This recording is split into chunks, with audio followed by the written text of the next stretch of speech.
Hey, Simply Sugar here with the morning news rundown. Let's get right to it. We're going to start in Texas, where they're effectively keeping Democratic leaders as hostages. So, in Austin, Texas, Democratic State Representative Nicole Collier refused to sign a Republican mandated permission slip requiring DPS escort to leave the Capitol. So, she has to have an armed guard to leave the Capitol for however long the session is. Now, the session could be a few weeks, a month. I don't understand what's happening. So you're telling me those Democratic leaders sign a slip saying, I give you permission to keep me hostage. And she's the only one is like, wait a minute. I don't want an armed guard escort to stop me from leaving the state if I use my free will to leave the state. They're hostages. As a result, she was effectively stuck on the House floor and spent the night there, continuing her protest against redistricting efforts. Critics call the rule unprecedented and overreach. Collier's supporters are gearing up to take the fight to court. Yeah, this needs to go to court. No one should be signing that. These are elected officials.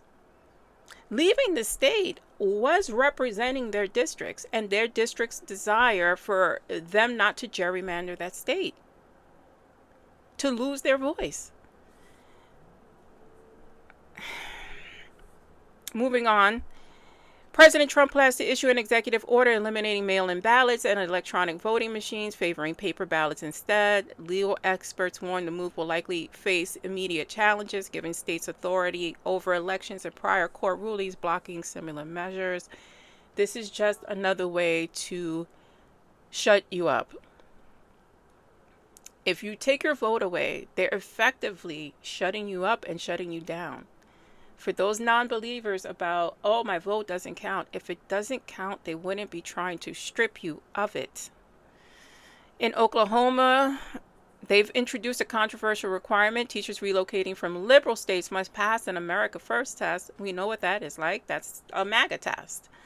Created in partnership with PragerU, the exam covers civics, gender, religion, and even claims about the 2020 election, which is ridiculous.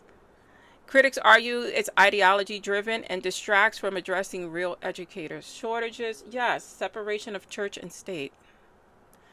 Here in Harlem, a Legionnaire's disease outbreak in central Harlem has reached a tragic milestone. 5 people have now died and 108 cases have been confirmed. The outbreak is traced to contaminated cooling towers in multiple buildings, which have since been drained and disinfected. Health officials urge anyone in the affected areas with flu-like symptoms to seek care. I'm Simply Sugar. This is the Morning News Rundown. Let me know your thoughts. Please sound off in the comments. And like, follow, and share if you can.